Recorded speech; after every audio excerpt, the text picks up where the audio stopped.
qu'afin de préserver la stabilité de la MSAE par une lutte soutenue contre la tendance au laisser-aller dans la gestion des prestations, qui favorise notamment la surconsommation, les fraudes en tout genre et l'implication directe des prestataires partenaires dans la gestion des prestations.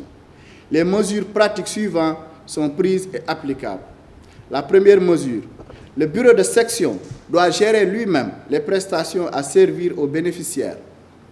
Plus aucun pharmacien ne doit détenir de carnet de bons de commande de médicaments de la MSAE et aucun pharmacien ne doit servir de médicaments à un bénéficiaire ne disposant pas de bons de commande. De même, le système de régulation des bons est interdit, ainsi que la remise aux prestataires de la liste des adhérents éligibles. Là où ce système perdure, la convention de partenariat avec le dit pharmacien sera immédiatement résiliée par le bureau exécutif. La deuxième mesure, réduire le nombre de prestataires dans toutes les villes dans un souci de rationalisation et d'efficacité de la gestion. Troisième mesure, sans délai, la convention avec les prestataires partenaires, pharmacies et structures sanitaires qui ne respectent pas la facturation mensuelle. Quatrième mesure, suspendre la convention avec les hôpitaux qui ne respectent pas le paiement du cinquième applicable aux agents de l'État et aux membres de leur famille. Quatrième mesure, suspendre les conventions avec les centres de santé qui pratiquent des tarifs surestimés et celles qui présentent des factures manifestement douteuses. Par exemple, un seul adhérent avec plusieurs prestations différentes dans la journée. Dernière mesure, suspendre la convention avec les prestataires qui font l'objet de façon répétitive de fiches d'écart sur leurs factures. Fin de la citation. Malheureusement, ces directives n'ont pas été respectées par les sections qui avaient la charge de gérer les prestations. Les coordinations de sections ont continué les mêmes pratiques malgré les formations et directives reçues des instances de la mutuelle. Prenant conscience que la gestion des prestations ne peut plus être manuelle en raison des nombreuses fraudes et malversations constatées, la MSAE a adopté un vaste programme d'automatisation de ses procédures de gestion. Une application de gestion des adhésions et des prestations a été conçue et mise en production. Elle est utilisée sur l'ensemble de la chaîne de gestion des prestations, services centraux, agences déconcentrées, pharmacies. Une autre application est en cours de développement pour les hôpitaux et centres de santé. Une application numérique plus large, dénommée Portail Captif, a été développée avec l'assistance du laboratoire d'informatique, de télécommunications et applications LITA de l'École supérieure polytechnique ESP. Ce projet est destiné aux agents de l'État ayant souscrit à la MSAE, se trouvant sur toute l'étendue du territoire national et au personnel de la mutuelle. La plateforme sera accessible 24 heures sur 24 et 7 jours sur 7. Chaque adhérent a un login et un mot de passe pour accéder à la plateforme.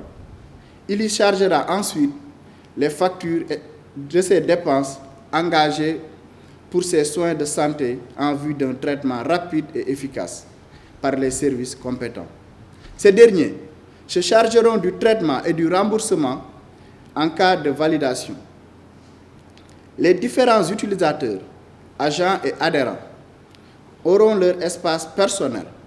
La plateforme devrait permettre aussi de notifier aux adhérents l'atteinte du plafond de consommation, collecter, traiter et diffuser des données statistiques, visualiser la situation de l'adhérent, ses remboursements, son plafonnement, son éligibilité, ses cotisations et sa grappe familiale. Cette plateforme numérique va incessamment démarrer avec la formation des agents utilisateurs programmée au cours de ce mois. Après une année d'utilisation de l'application au niveau des pharmacies, l'exploitation des données recueillies par les services techniques de la MSAE a démontré l'existence massive de fraudes insoupçonnées au niveau de beaucoup de sections. La digitalisation nous a permis de voir que dans la section de Louga, des personnes détiennent des carnets et bénéficient des prestations de la mutuelle alors qu'elles n'ont jamais cotisé. Il a fallu l'installation du logiciel dans les pharmacies pour priver à ces fraudeurs les prestations de la mutuelle.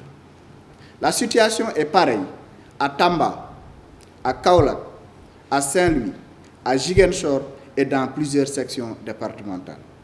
Certains adhérents qui utilisaient leur carnet pour soigner leurs voisins et des non-ayants droit dans leur famille ont atteint rapidement le plafond annuel et sont désormais bloqués par le logiciel jusqu'à l'année prochaine. Par ailleurs, dans les hôpitaux et centres de soins, une majoration surréaliste est appliquée aux mutuelles complémentaires à la prise en charge de l'État, au motif que ce dernier tarde à payer les factures. Ainsi, le prix normal des actes de prise en charge est multiplié par 5. En outre, il a été constaté que les hôpitaux, centres de santé, pharmacies prestataires ne transmettent pas les factures à temps, suivant les délais prévus par les conventions. Cela ne permet pas le suivi de la consommation annuelle autorisée à un adhérent. Cela empêche à la comptabilité de connaître à temps réel ses dettes et de planifier leur paiement. Sachant que la MSA a signé des conventions avec presque 300 prestataires. Si chaque prestataire accumule ses factures pendant plusieurs mois avant de les transmettre pour paiement, la mutuelle risque d'être confrontée à un déséquilibre financier en voulant payer immédiatement ses prestataires, comme elle veut l'imposer actuellement. C'est le cas, entre autres, de l'hôpital régional de Tamba, qui nous a transmis en décembre 2022 11 factures le même jour et a menacé de suspendre s'il n'est pas payé dans un délai court. Même chose pour l'hôpital de Saint-Louis, qui nous a envoyé dans la même année plus de 10 factures avec des montants très élevés.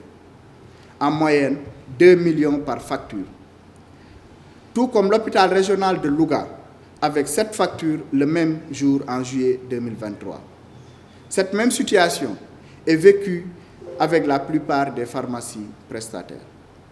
C'est dans ce contexte qu'on observe actuellement des ruptures abusives des conventions de la part de certains prestataires, sans aucun respect des règles qui gouvernent les dites conventions.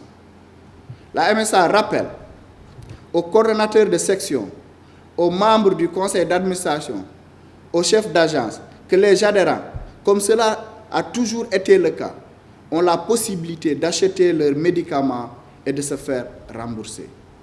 La MSA précise qu'elle paye régulièrement et sans arrêt aux partenaires prestataires leurs factures par chèque et virement bancaire. Elle assure aussi les remboursements directs aux adhérents par transfert mobile.